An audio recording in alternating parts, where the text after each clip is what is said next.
पहले मैं ये कहना चाहता हूँ कि अगर आप हमारे चैनल पर पहली बार आए हैं तो नीचे सब्सक्राइब वाला बटन होगा, उस पर क्लिक कर देना एंड बगल में बेल आइकन भी होगा, उसको भी दबा देना ताकि आप हमारे वीडियोस के फ्यूचर में आने वाले नोटिफिकेशंस मिस ना कर पाएं। So without wasting any further ado, let's begin.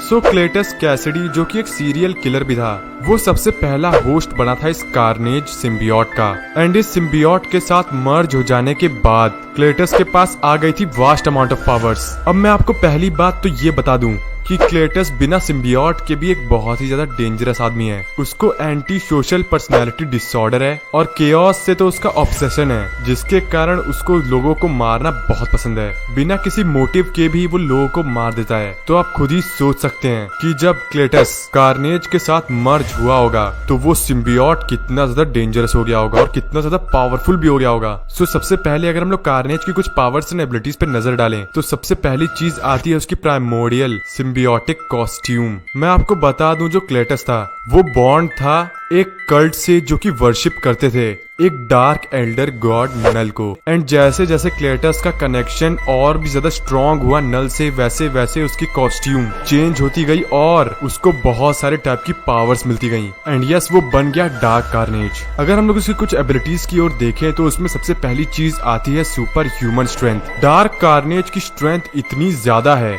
कई इंस्टेंसेस में तो उसने हल्क और जगरनॉट की स्ट्रेंथ को भी सरपास कर दिया है और बहुत ही इजीली मैन हैंडल किया है वेनम को। डार्क कार्नेज इतना ज्यादा केपेबल है कि वो हल्क की स्ट्रेंथ को भी सरपास कर सकता है एंड यस, हल्क को भी ओवरपावर कर सकता है। एंड वेनम को तो उसने कई इंस्टेंसेस में डिफीट किया है and captain America, Wolverine and the thing को बिना किसी एफर्ट के डिफीट कर दिया था। और सिर्फ इतना ही नहीं, उसके पास सुपर ह्यूमन ड्यूरेबिलिटी है। उसने वेनम के पावरफुल पंचेस और पावरफुल ब्लोज को झेला है, सैवेज हल्क के पावरफुल ब्लोज को भी झेला है। वो काफी बड़े बड़े और बहुत ज्यादा स्ट्रॉन्ग ब्लोज को भी बहुत इजीली विथस्टैंड कर लेता है। एंड उसके पास है super human stamina, super human speed, super human agility, super human reflexes, regenerative healing factor, wall crawling and et cetera et cetera et cetera. ये सारी सुपर ह्यूमन कैपेबिलिटीज जो किसी सुपर हीरो के पास होती हैं वो सारी हैं डार्क कार्नेज में। और अगर हम लोग उसकी कुछ यूनिक और अदर एबिलिटीज की बात करें तो उसमें सबसे पहली चीज आती है हाइव माइंड कनेक्शन। ये जो डार्क कार्नेज का सिम्बियोट है ये पोजेस करता है एक साइकिक लिंक नल से,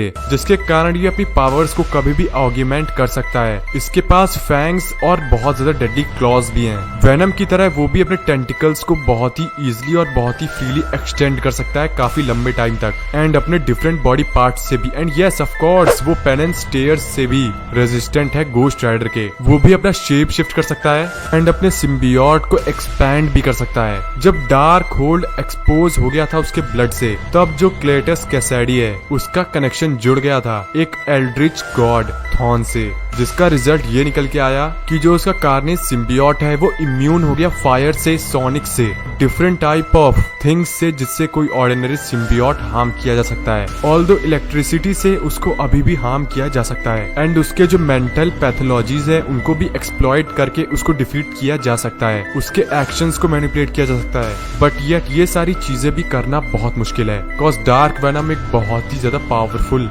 और इंसेन कैरेक्टर है। उसके पास स्पाइडरमैन की सारी पावर्स हैं जैसे कि wall crawling, web shooting and etcetera. So yes guys, इससे तो आपको पता चल ही गया होगा कि जो डार्क कार्नेज है वो कितना ज्यादा पावरफुल है। सो अब सबसे बड़ा सवाल ये है कि क्या डार्क कार्नेज गोस्ट राइडर को डिफीट कर सकता है, क्योंकि अर्ली ऑन मैंने वीडियो में कहा था कि डार्क कार्नेज इम्यून है गोस्ट राइडर की पेनेंस स्टेयर से। एंड यस, जब डार्क होल्ड ऑग्यूमेंटेशन हुआ तब तो वो फायर से भी रेजिस्टेंट हो गया था। सो गोस्ट राइडर को काफी ज्यादा डिफिकल्टी होगी डार्क कार्नेज को फेस करने में, बिकॉज जैसा कि मैंने बताया उसकी फिजिकल स्ट्रेंथ तो वेनम और स्पाइडरमैन की कॉम्बाइंड स्ट्रेंथ से भी ज्यादा है एंड कई इंस्टेंसेस में उसने हल्क को भी अपनी स्ट्रेंथ से सरपास किया है। सो यस, गोस्ट राइडर को बहुत ज्यादा डिफिकल्टी होगी, बट येट गोस्ट राइडर भी एक बहुत ज्यादा पावरफुल कैरेक्टर है। सो यस गाइस, इस वीडियो का रिजल्ट मैं आप लोगों पे छोड़ता हूँ। आप लोग मुझे कमेंट्स में बताइए कि आपके हिसाब से इन दोनों स्ट्रॉन्ग बीइंग्स में कौन होगा विक्टोरियस।